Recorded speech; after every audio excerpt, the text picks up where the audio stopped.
These values are critical. They're critical to our party, they're critical to our country, they're critical to us as human beings. In 1976, I met a man who I thought enveloped virtually all of these values, and his name was Ronald Reagan. And I know the other day somebody said, well, Reagan's not around anymore, we need to move beyond the Reagan legacy. I mean, that to me is heresy, and I'll tell you why. Because Ronald Reagan was a phenomenal leader. And the reason why he was a phenomenal leader is he knew who he was. He knew what he wanted. And he wasn't worried about public opinion polls and a lot of applause and re-election. It was not his issue. Reagan was us. He came from the heartland, and he traveled the country. Many of you might remember he worked for GE Theater. And you'd hear him on the radio, and he was promoting 20 Mule Team borax. And in the business of this, he traveled the country.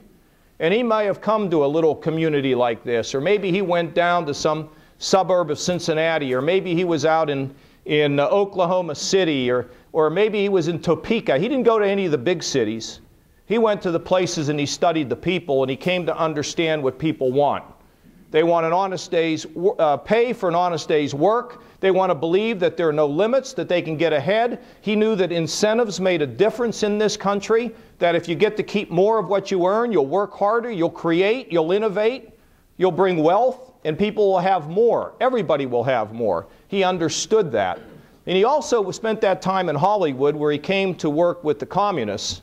And out there, it was bad in his day. There was violence.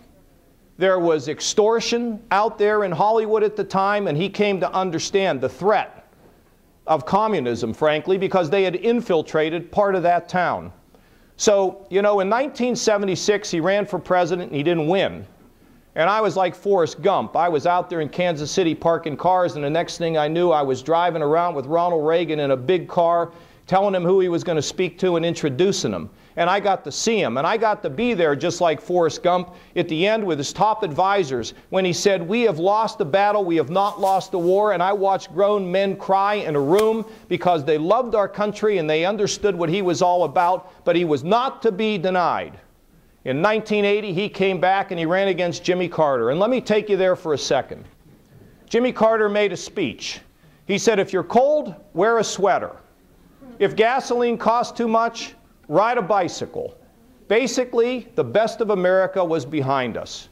And Reagan said, baloney. It's morning in America. And Reagan beat Carter. And the first thing that happened when he won that election is they released our hostages over in Iran, where they had been holding them and blindfolding them and abusing them and spitting on our flag. And Reagan got it stopped. But he restored the spirit of our country by reducing taxes, by loosening regulations that were unnecessary, and by giving power back to the public. And he did it by using us to bully the Tip O'Neills and the liberals of the world to get out of his way. And we renewed the spirit of this country, brought down interest rates, brought down inflation, got economic growth.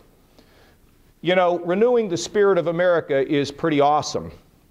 But I also like to think about what Reagan did for the world. I talked to Jim Baker, the former Secretary of State. Reagan was headed to Berlin to make a speech, and Jim Baker went into his office and said, Mr. President, we're in the middle of very sensitive negotiations with the Soviets. Don't upset the apple cart, sir. And Reagan you got it, he chuckled. And then he went over to the Brandenburg Gate, and my little 9-year-old daughters know what he said. We've told him, Mr. Gorbachev, you tear down this wall. And I always think of Joshua.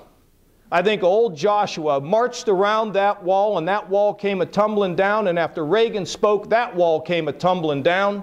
And you think about how many God-given destinies were realized because of the leadership of a very brave man, Ronald Reagan, part of our Republican legacy. Thank God for what he did. He honored the values. In '94, we had another seminal moment where we used those values to construct a contract with America.